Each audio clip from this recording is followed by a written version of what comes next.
1, 2. Okay, there. It's registering now. Super wrong today. That means the dimensions are gonna be off na naman.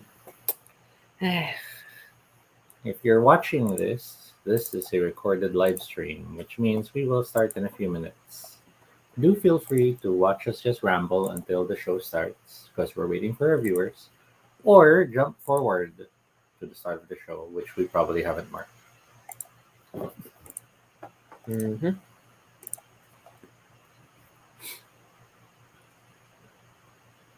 Yeah, give us a moment while we do the live stream hustle and try to get people to join. Mhm.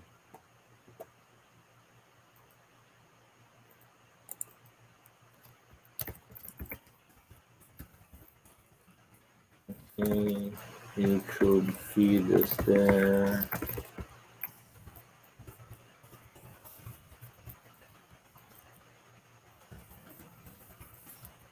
Feed is running. Resharing to our group. So like old school mailing list.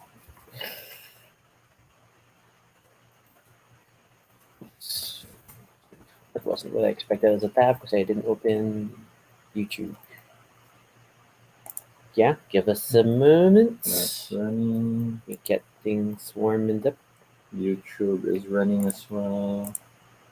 It's Monday night at the time of this recording, and I hope your Monday workday was fruitful and not overly stressful.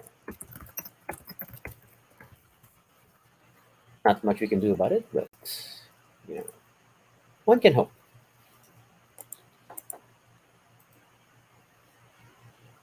Okay.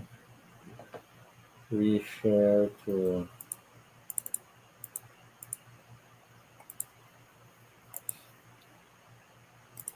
See, you've also posted.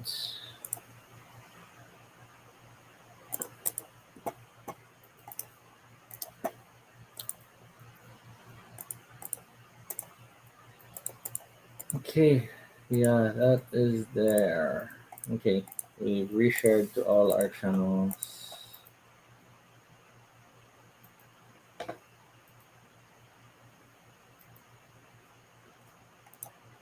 Yep. Should be good. Video queued. So if you're watching, please do drop a comment. We can't tell if you're there until you comment. But this show is an interactive live stream, so when people are online and they send comments, we do incorporate them into the show. But if you're watching this in the future, still comment anyway, and we'll reply to you sooner or later. Somehow, someday. Somehow.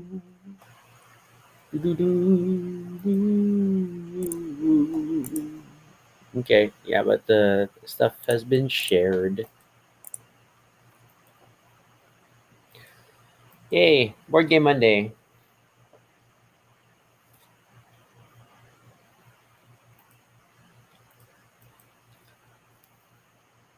Okay, let's give it 2 minutes, then we can start at 9:05.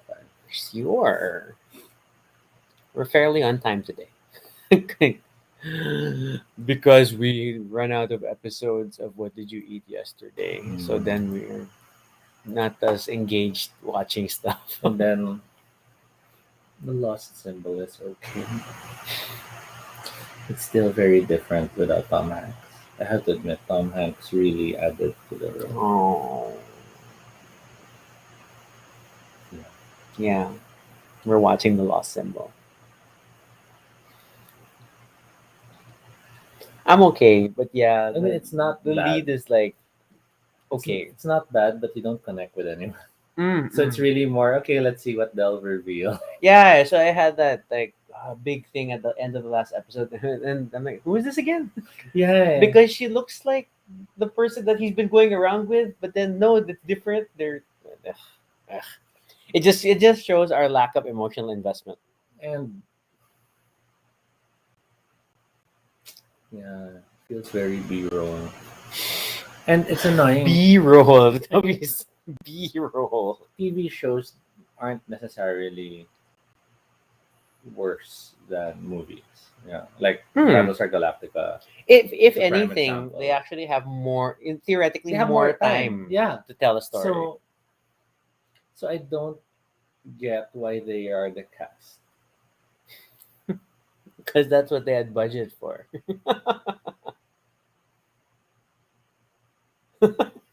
It is something on Peacock, okay? It's NBC's streaming Still, I mean, platform. come on, let's compare No, it. which means that it's a smaller audience and it doesn't get the benefit of like being a network show. Hence, they can experiment with like lesser known So people. this is like if It's like on Wow Presents. or Hallmark channel, parang ganon. Hallmark may have wider reach. All right, so we're going to roll credits. We'll be back in a bit to start the show proper.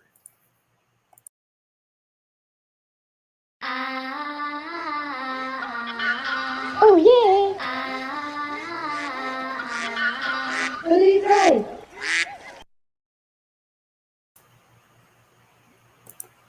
This is Toby. And this is Rocky. And if it's your first time here, welcome to Baduy Pride, a little space on the internet where we talk about anything we want. This is completely unscripted and not entirely accurate, but at least it's honest. Join us as we talk about everything and anything random live. And if it's not your first time here, thank you so much for joining us again.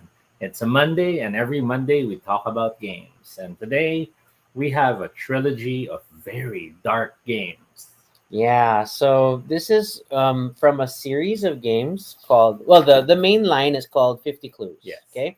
And this particular trilogy of games is called the Leopold Trilogy. Mhm. Although, yeah, when you look at it per box, it just says Leopold Part 1 of 3, Leopold Part Mhm. 2 of 3. But if you go to their website, it does say it's the Leopold Trilogy. Okay. So that this being, sorry, the Pendulum of the Dead, White Sleep, and the Fate of Leopold. Mhm. Okay. So, described as an immersive puzzle game that offers the experience of an escape room, but in a format that can be played at home.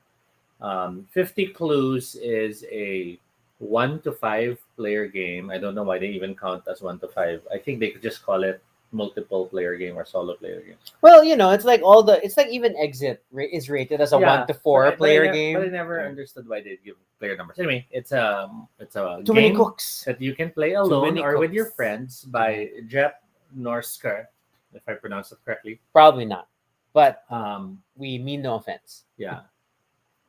Um, Yeah, and it's published by his own company, Yes. Norsker Games. Okay, so and this is sorry, it's a company, a publisher in Denmark, mhm. and it's important to know this only because it is not explicitly stated, but pretty much the setting is in Denmark Mhm. because the address format, the number format, it's like it's implied it's Mhm. Denmark. So which I don't know, like it doesn't significantly affect the game, but at some parts you'll be like, why? Mhm. So okay. The game works with an online app or online It's a website. browser-based app Yeah, website, which allows you to enter codes and code numbers when appropriate to try to solve the different puzzles. Interestingly, each game comes with its own serial number because it is expected to be used for a limited number of plays. So it's weird that it's 2021 and we have a game which essentially has old school copy protection. You remember when Mhm. in the old days when you would get computer games, you would have to enter in certain codes hidden in the game manual, Mhm. which would assume that you own an original copy of the game. Of course, back in the day, it just meant people copied the games and the manuals, and you would pay for photocopies of manuals to get these codes. So it is a limited play game, which I have mixed feelings, but okay, we'll just go Mhm. with it that each is playable 30 times, and then we don't know like how many times Yeah, it's actually each is played. playable 30 times, but you'll actually only play through it once Yes. unless you want to try to see how to get 100%. Yeah. So in our plays, we've gone through each of them. We've scored at least 70%. 74, The 76, highest, I and think, then was was 84. 89, I think. Whatever. Yeah. You have screenshots of it So somewhere. we haven't found ourselves compelled to try to hit 100, Um, which I don't know. Maybe that's why they have the serial code, just so you can keep trying. No, but It's weird. I guess my main, so the serial code only really works against resale and sharing, Yeah. right? It's forcing you to have your own copy, and then if you want other people to play it, then ideally you just get them a copy as well, so that they have, the full 30 plays. If you go to the website and you enter the code, it won't tell you how many plays you have left. Hmm. It just takes the code.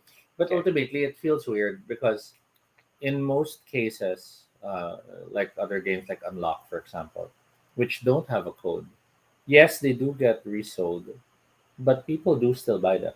Yeah, I mean, They don't like, necessarily buy the resale. Some people still prefer to get an original copy just to avoid, you know, someone else's copy. and this particular genre of games, these escape room in a box, these puzzle games, are often what you are often put up on the secondary market, because since they are things you can only play once, then if the components are intact, then people generally, like, want to share the fun with other people, whether it's Mhm. regifted or sold again. So that's like it's still a big question mark in my head, like why they did this. So I mean, I'm sure they have their reasons. They're an independent publisher. Maybe they're just trying to ultimately drive more sales, but that's what it is. So let's see what they look like from the inside.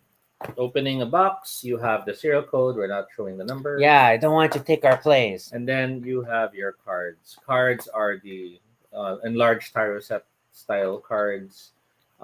Empty box beyond that. You have a sign that says stop, Last which card. is basically turn the stack over. Do not shuffle the cards. There are no other components in the box. And then you have the front, which has start here. And from that point on, you have a collection 54 of cards, a total of 54. The numbers quite visible in the top. Flag is to denote the region. In this case, it's English because it's the American version. Oh, it's an English language version. Yeah. And then different symbols may appear in the upper corners of the cards, which tell you whether or not you are meant to discard certain cards. But by right, okay, ultimately, as is the name of the game, because part of the cards are things like the card covering the end of the deck and the recap of the rules and the story, that there's solidly 50 cards that you will Mhm. use in the game. And the quirk of it is that as you go through it, you will see all 50 cards. Mhm. Like, it's not like certain puzzle games where you only have a chance to see some depending on like what choose your own adventure path you took. In this case, it is what's this?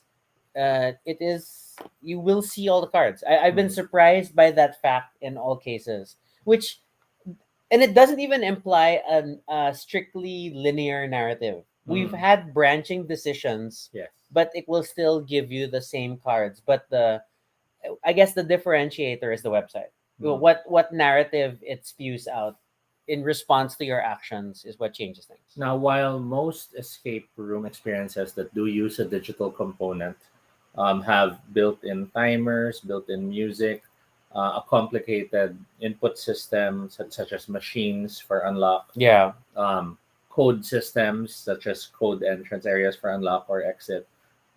This one limits it to two types. You have the double field area, which normally allows you to enter red numbers when you are trying to use this with that, which the game uses in a very versatile way. And then you have the plain and simple black code area, which can be a The code black code's crazy. of any length. So there are instances wherein you'll enter three numbers, but there are instances you might find yourself entering as many as 16.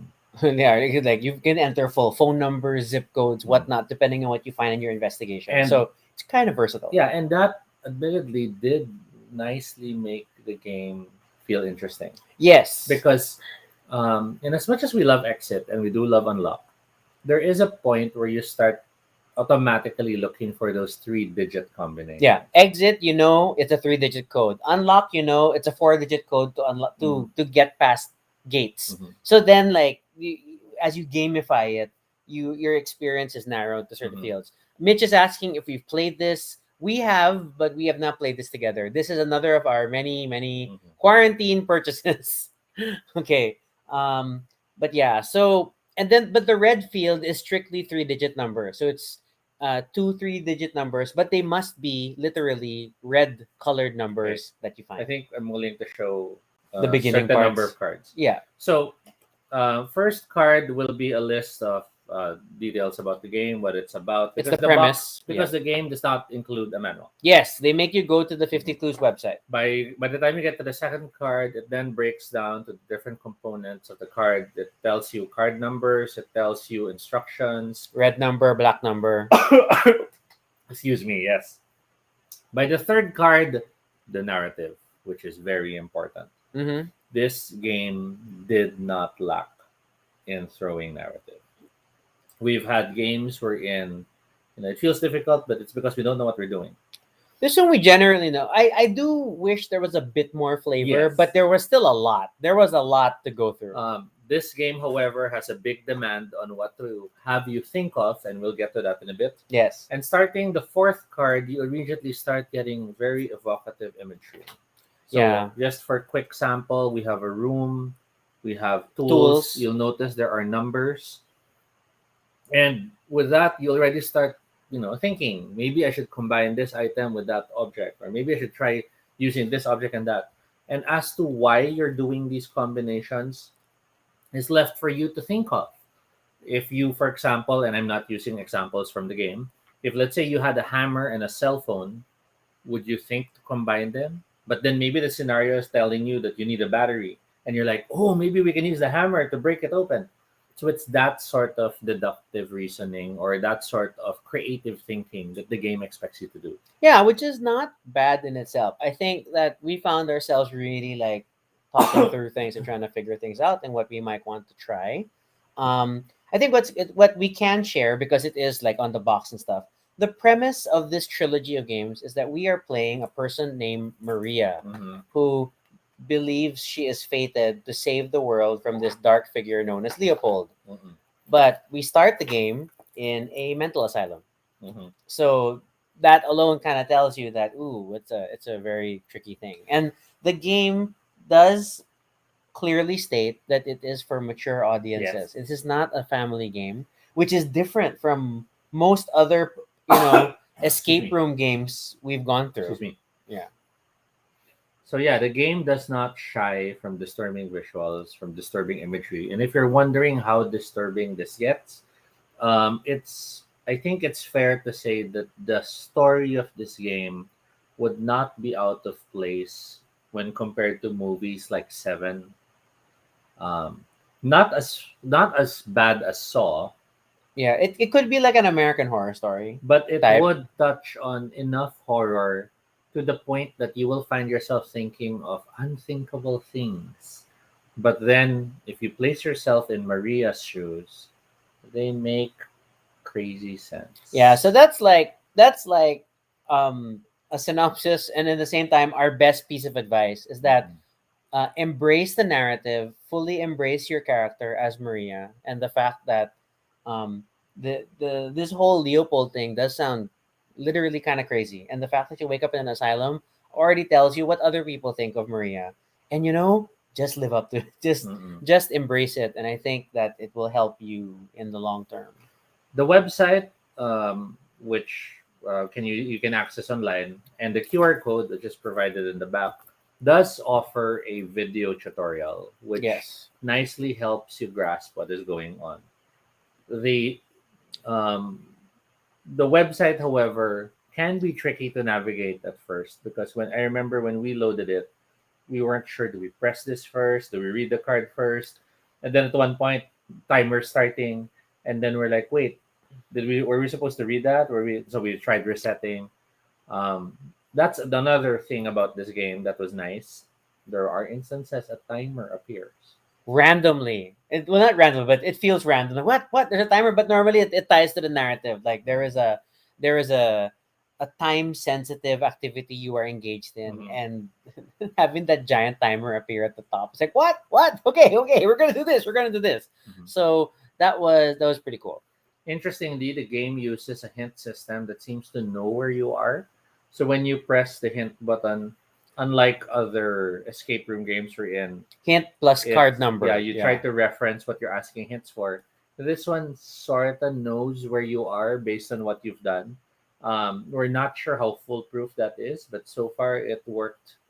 It worked nicely enough, I'd like to think. Yeah, I mean, I think the narrative is structured enough that they generally know where people are getting stuck. Mhm. Um, and based on any one point, and I'm sure it's keyed into as you enter the card numbers, then it knows which ones you've accomplished or which paths Mhm. you've achieved, and then it can help you from there. And then, evilly so, as you accomplish tasks, as you enter your codes and move forward in the story, you actually see a growing star rating meter. Oh, each Which, each action is like they're rating you all the time out of five, so and it's you're, like, how fast did you figure this out? It's a little frustrating at times. Oh, not in a bad way, but in a say you're getting scored the whole Mhm. time you're playing the game. So the three games are an interconnected story, and um, of the three, what did you feel was the strongest?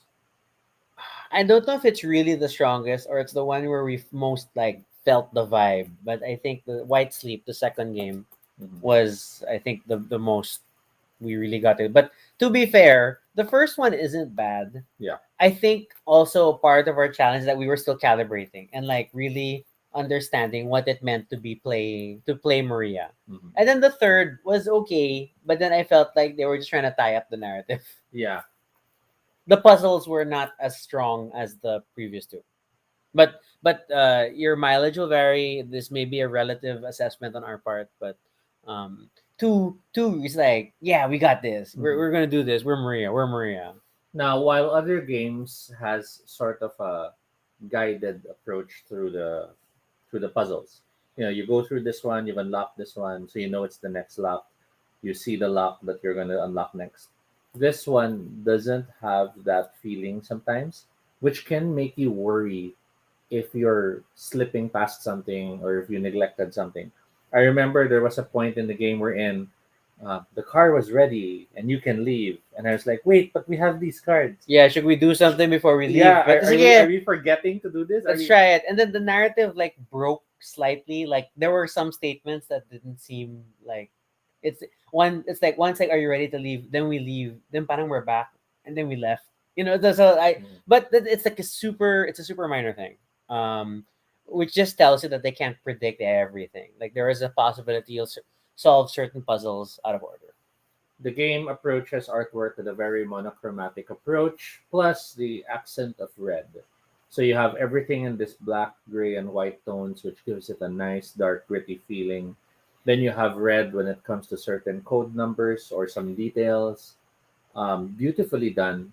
It, it just impresses me that the artist is the designer as well, Yeah. and that's why the clues nicely correlated what they want to accomplish. And no, it's like hand drawn, and the coloring feels very organic. I mean, Mhm. like it for a mostly like, essentially monochromatic game. Yes. The cards are very evocative, and they don't they rarely have a lot of text. Hmm. It's really like most of the narrative is built into the website where they uh, convey things there. But on its own, it's like ooh, it's a very interesting visual game. In this foray of three games, we had a good range of different puzzles to go through. Oh yes. From logic puzzles based on actions, which felt very reminiscent to point and click adventures. Mm. Oh, I have this. Maybe if I combine this with this, maybe we can then use it with that.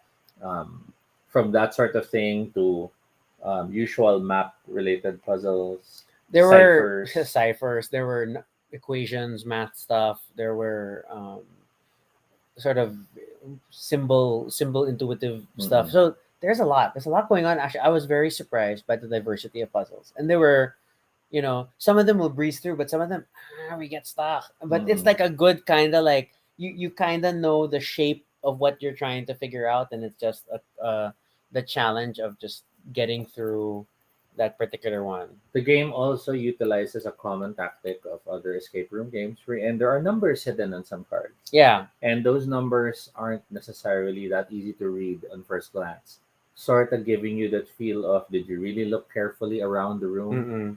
Um, But to be fair, I think these hidden numbers were still better than like some of Unlock's hidden numbers. Unlock's hidden numbers get a little bonkers. mm, Um, Exit naman kasi it's always the prominent orange card when you get the free riddle card, so mm. it's not as bad. So this was okay. This was tricky, but still okay.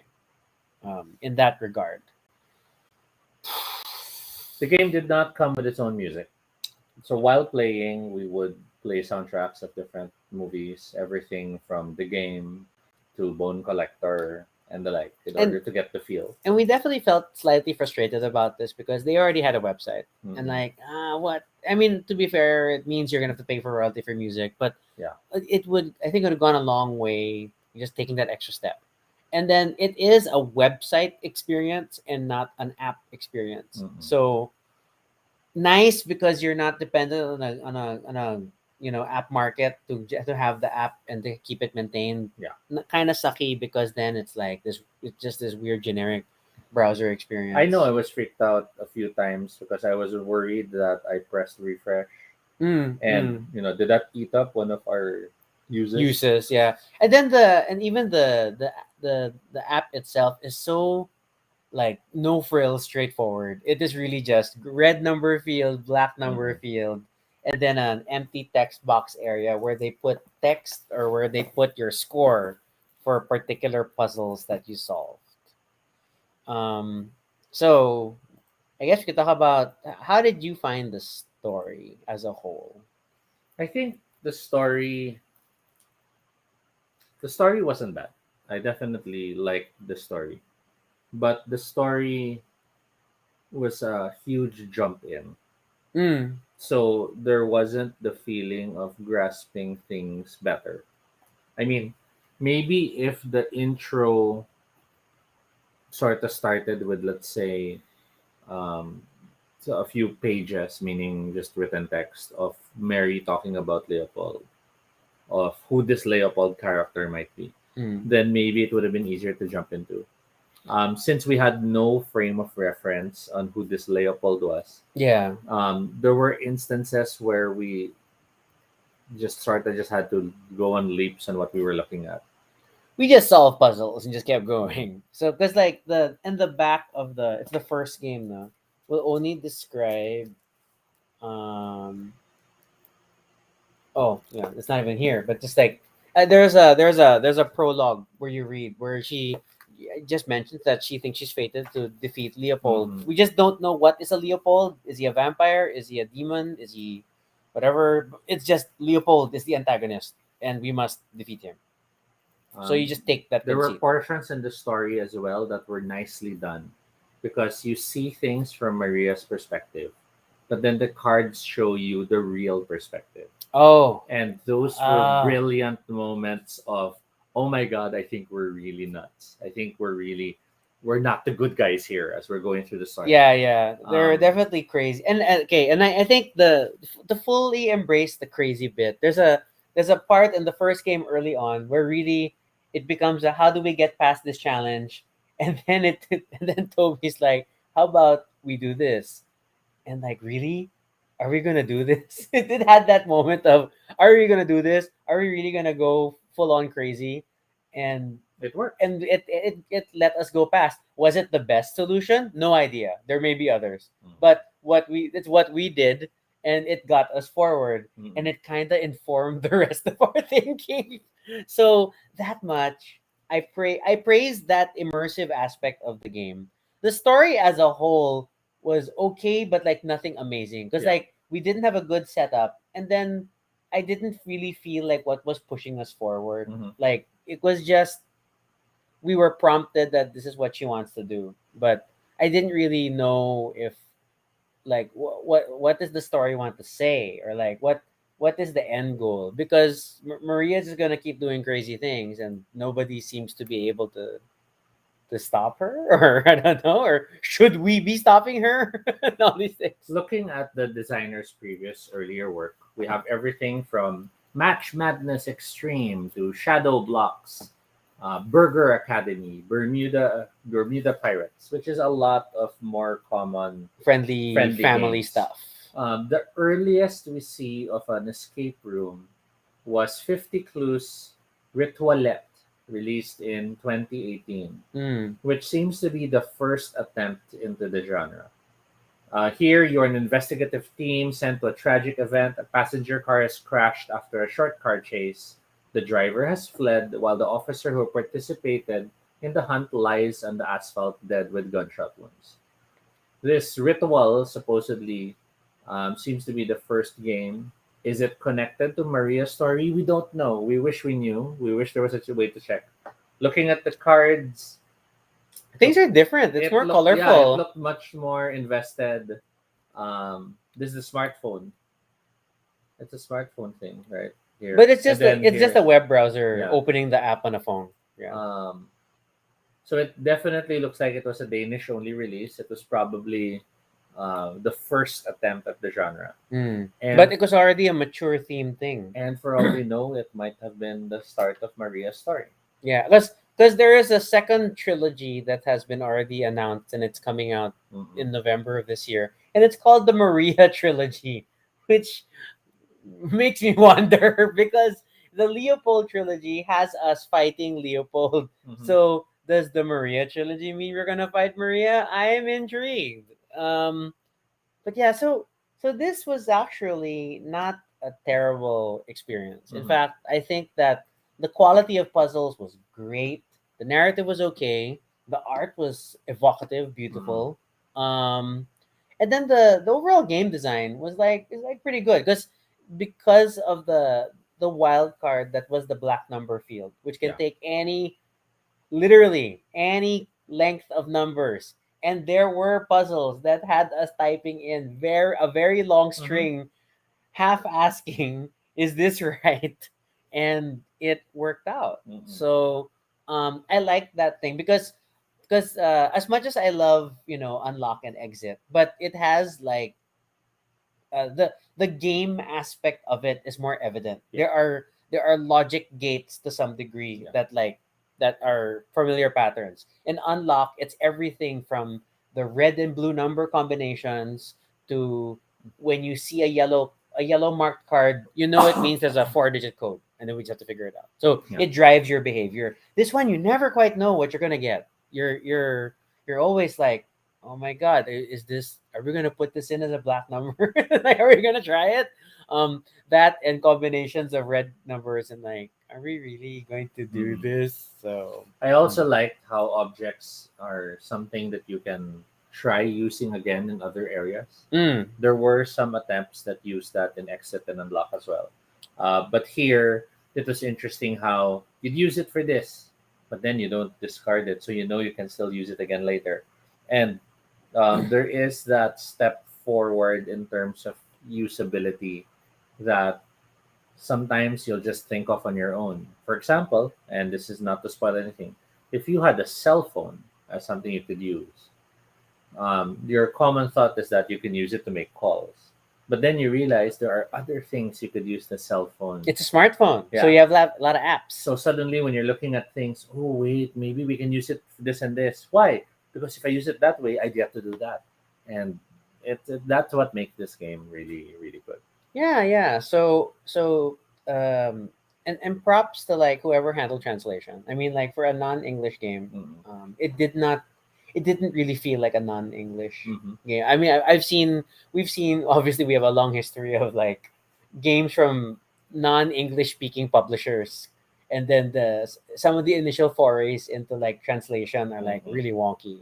So it's actually a very well done thing that I think that they really put a lot of time into the writing, and that works out. There are still cases where like we wish that the website gave us more flavor. Mm-hmm. Like you enter the code and then like the thing opens. I'm like, okay, and then it's like, do I earn some more because that puzzle was hard. Mm-hmm. Like so, the not all the website prompts are as like as exciting as they Yeah. could be.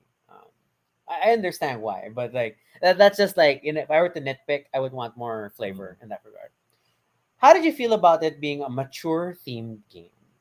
So that is tricky. Only tricky because you always have to consider that your users or your customers or your players may be coming into the game blind, and they might be expecting, it's a thriller, it's like Da Vinci Code, but suddenly they get something more like Hostel, Mm. and that can be a very bad experience for certain people.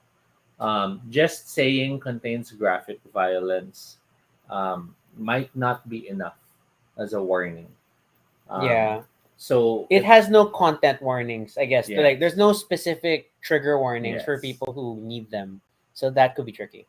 Um, I also feel that um, the gruesomeness in the story um, felt appropriate for the story. So it worked with this. But I do hope that the 50 clues line doesn't get limited to just those kind of stories. Mm. Mm. Yeah, I mean, like, to be fair, there wasn't like gratuitous violence, Mm. or I mean, it wasn't super disturbing. It's not like gross.com levels of Mm. what the hell is this, but then it was still pretty, like, I think the sort of horror, or the very mature moments were really like introspective, in the sense that, oh my god, are we really making this person do this? Mhm. Are we really taking this action? So it kind of hit a little. There are moments like, oh my god, are we gonna do this? And which made for a good experience, which made for like definitely a challenging narrative experience, and I appreciate them for it. But in that sense, though, it's definitely not a game for everyone, I don't know why it's called 50 clues. because we go through 50 cards. If you take out the rule card and the end card, there's like four extra cards, but you'll go through all 50 cards in the middle. Mm. But that's it. That's why it's called 50 clues. Yeah, but I wonder if it's really 50 interactions we do. I don't think so. The number of cards isn't necessarily the number of interactions. Some of them combine, some of them, diba, it's like you get multiple cards at once. So it's 50 cards. Because each Yes. card is a clue. Yeah, yeah, Okay, yeah. that makes sense. Right? Because like, and like, very briefly, like, if you go through it again, Achtung! Okay, because card one is rule, card two is rule, card three is story, last card is the and the reminder for the next card. So it's like, there's fluff cards Mhm. at the beginning and the end. So it's just 50 clues. So there, that is our views on this game. I personally am excited to try more. I would not be against purchasing the upcoming um, new Trilogy, trilogy. Yeah, Maria trilogy. Okay. I'm anxious to see where the story will go. I worry if they get caught up in just doing one single storyline. Yeah, like, are we always gonna be talking about this one Maria? Because, Because like, I'm getting tired of Maria. and you might have people who start with the second trilogy never having played this. Uh They won't quite get what's going on. oh, and then, like, I guess we there is the risk of, you may encounter one of the games before the others. Like, maybe you buy part three before the others. Mm, Um, the narrative definitely works best when you play yes. through, but each game is technically playable on its own. Yeah. Like, it starts you fresh at, like, when you last left Maria, this is Mhm. what happened. So that's like that helps things along. Um how would you compare it to our many escape room games that we've played? It's young, so it's Mm. definitely finding its ground. It has a good starting pace, Mm-hmm. um, good use of visuals, good type of puzzles. Um, I'm anxious to see it go further. I hope it does go further because one of the things which I think I really appreciate here is that since every card is nicely visual in its own way, Mm. it really does help you feel immersed. And then those moments of sudden timer starting really do get us. Wait, wait, wait, wait! We have to go. We have to do this. And I remember there was at one point where we were like escaping from the guards, and I won't say more.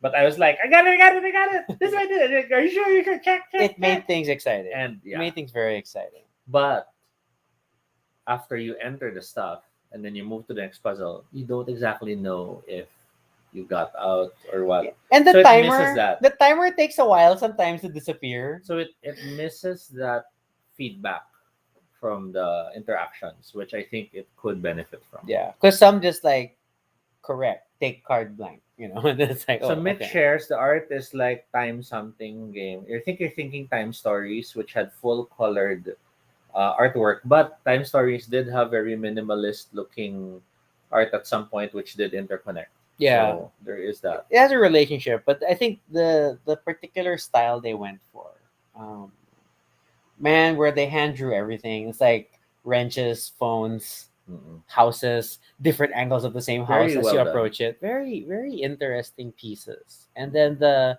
numbers overlaid on it stand out just enough, but it still works. Okay, we need our cover image. Ah, you move the plastic on the bottom. Oh, it's like it make it clear. What are we doing? I don't know. We have to. Okay, this is a very weird thumbnail, but sure. Um, yeah, and then like I guess, oh, I have a more specific like review question.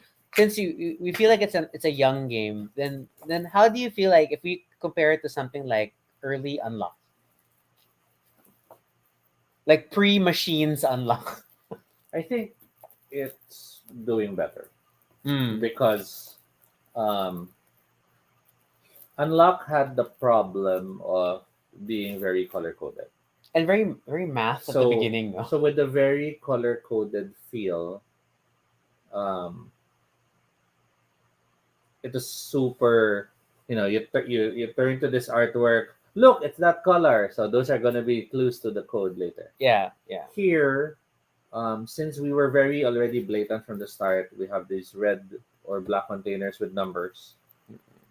You saw it more as user interface rather than as hints. Yeah, because then all the combination items are red, so you Yeah. don't know where to begin. So it still gives you that feeling of trying to figure things out, trying to interconnect things. I think And even like that. in this very first game, because you first gave us that spread of tools, and I think we combined every single tool with every other tool just to like, let's try this, let's try this. So Maybe I can use this to do that. yeah. Nope. Maybe I could.